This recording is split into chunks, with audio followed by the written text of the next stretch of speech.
Bonjour, nous nous retrouvons pour la deuxième édition du Lab Bio des ados. Aujourd'hui, nous allons parler du plastique.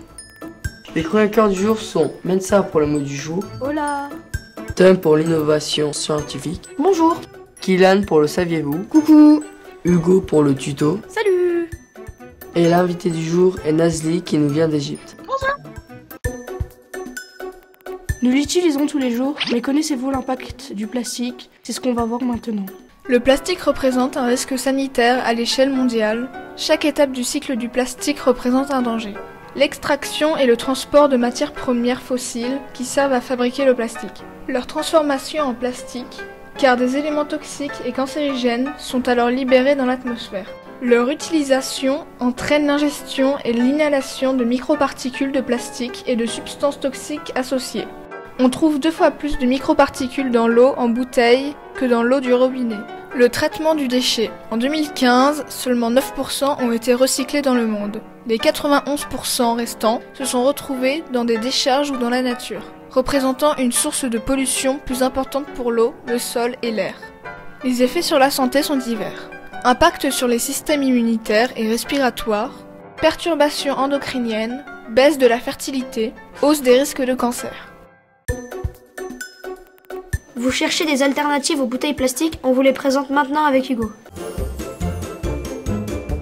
Il est aujourd'hui très simple de ne plus utiliser de bouteilles plastiques.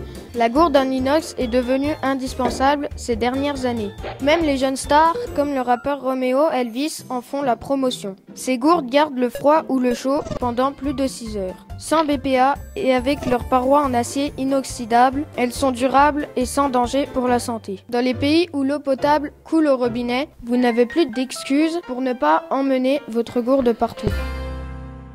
Oui, mais en voyage, il n'y a pas toujours d'eau potable et les guides conseillent d'acheter de l'eau en bouteille. Ce n'est pas la seule solution.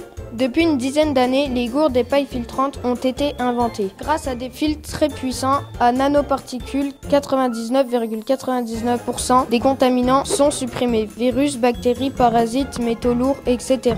En fonction du modèle, un filtre dure entre 3 mois et 4 ans. Ainsi, nous pouvons boire n'importe quelle eau, n'importe où dans le monde. Mais ça doit coûter cher. Non, ça correspond en moyenne à l'achat de 60 bouteilles d'eau. Ce n'est pas si cher. C'est donc une solution économique et écologique? Oui, tout à fait. Et pour un verre en terrasse, n'oubliez pas de refuser la paille en plastique. Vous pouvez la remplacer par une paille en inox ou en bambou.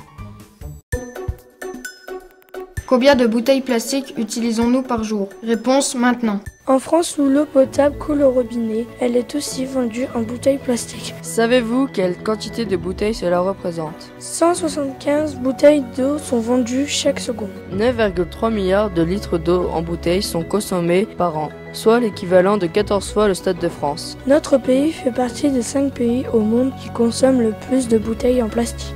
25 millions d'entre elles sont jetées chaque jour. Seulement 49% sont recyclées. Si les choses ne changent pas, il y aura plus de plastique que de poissons dans les océans d'ici 2050. 89 milliards de bouteilles d'eau en plastique sont vendues chaque année dans le monde, soit 2822 litres d'eau mises en bouteille chaque seconde. Depuis le début de cette chronique, 5075 litres d'eau en bouteille ont été vendus. Avec Mensa, nous avons préparé un tuto pour fabriquer votre propre sac en tissu. Fini les sacs en plastique. Les sacs plastiques sont fabriqués avec du pétrole. En plus de leur fabrication polluante, on les retrouve presque toujours dans la nature. Ils mettent plusieurs siècles à se dégrader et on les retrouve presque toujours dans les estomacs des animaux marins. Aujourd'hui, nous allons vous présenter comment recycler un vieux t-shirt en sac de course. On plie d'abord le t-shirt en deux. Nous coupons bien derrière la couture des manches. Il faut ensuite couper autour du col.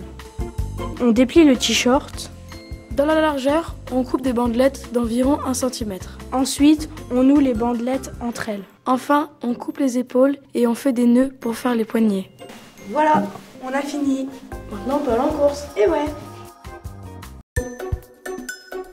Suite à la crise sanitaire, nous avons changé nos plans et c'est moi qui vais faire l'interview. Pouvez-vous vous présenter l'association en quelques mots? En quelques mots, c'est une association solidaire et caritative qui a pour but d'aider les enfants en situation de handicap dans les Vosges. Elle a été créée le 17 décembre 2011. On aura 10 ans l'année prochaine. Alors les bouchons sont donc collectés, après ils sont triés par couleur. On a 3 catégories. La première catégorie, le bleu et le transparent. La deuxième catégorie, le rouge, le rose, l'orange, le marron et le jaune. Et le dernier, le blanc, le vert, le noir et les autres qu'on ne connaît pas. Tous les bouchons sont recyclables sauf les PS et les petits transparents. D'où viennent les bouchons? Les bouchons viennent à peu près de 350 points collecte dans les Vosges, donc les déchetteries, les lycées, les collèges, les écoles, les particuliers, les entreprises et les magasins. Que faites-vous avec les bouchons? Alors qu'est-ce qu'on fait avec les bouchons? Nous, on les trie. On les met en big bag, ils partent chez notre recycleur. Alors notre nouveau recycleur est dans le Grand Est maintenant. Lui, il les met dans la machine au début et ça sort soit des poubelles plastiques, soit des containers. C'est vrai que nous avons besoin de plus en plus de bénévoles pour le tri des bouchons, étant donné nos obligations de tri couleur. Vous pouvez venir occasionnellement, nous donner un petit coup de main parce que vous avez du temps, un mardi ou un jeudi après-midi. Vous me téléphonez au 06 41 77 03 37.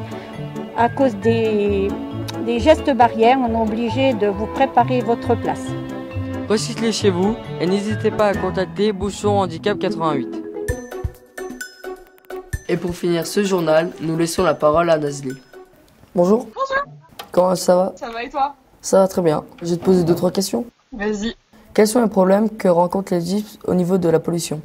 Alors personnellement, j'habite à Alexandrie, donc je me focalise principalement sur ce qui se passe à Alexandrie. Puis c'est principalement là qu'on rencontre les plus grands problèmes avec des tonnes de déchets sur les côtes, tout le temps beaucoup de sacs plastiques dans l'air, beaucoup de sacs plastiques dans l'eau aussi, généralement des animaux ou des poissons qui sont retrouvés avec de sacrés kilos de plastique dans les ventres. Et puis, sans parler des pollutions des rues et tout ce qui se passe dans la ville. Oui. Fais-tu partie d'une association?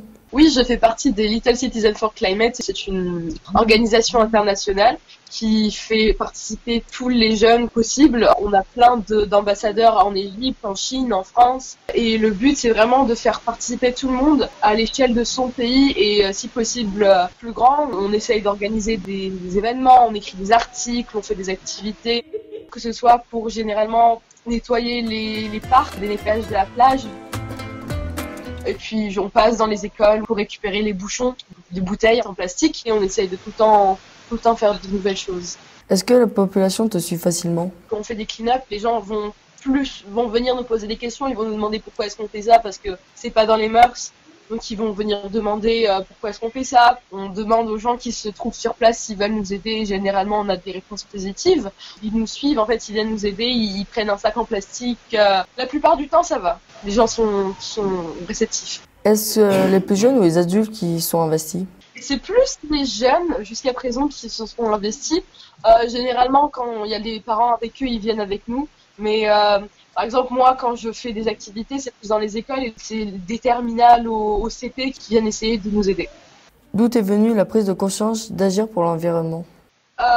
Ça m'est venu en rentrant de la France parce que je veux passer mes vacances avec la famille. Je me suis rendu compte qu'il y avait beaucoup de trucs qui commençaient à clocher en Égypte. Enfin, déjà qu'on n'ait pas de poubelles de recyclage, on n'avait pas les poubelles de couleur. On ne les a toujours pas dans plusieurs endroits, mais j'ai essayé de les introduire dans mon école. Il fallait commencer à s'investir pour la mer. Notre plage commençait de plus en plus à se détériorer, donc j'ai essayé d'avancer grâce à ça. Penses-tu que c'est plus difficile d'agir pour une fille? Oui, c'est beaucoup plus difficile. Je pense que c'est un peu difficile partout pour une fille d'essayer de faire entendre sa voix, mais je pense que le statut d'ambassadrice de Little Citizen m'aide beaucoup parce qu'on va plus avoir tendance à m'écouter. Je pense que être un garçon dans ce genre de situation, peut-être que ça aide plus, mais sinon, déjà être jeune et une fille, ça aide pas beaucoup. Merci d'avoir bien voulu qu'on te pose des questions. Passe une bonne journée et sûrement de bonnes vacances. Après, je sais pas quand c'est tes vacances. Merci. À bientôt et puis au revoir. Bye. Salut. Si vous avez aimé, Pouce bleu. Abonnez-vous et partagez. commentez, tout est dans la description. Salut.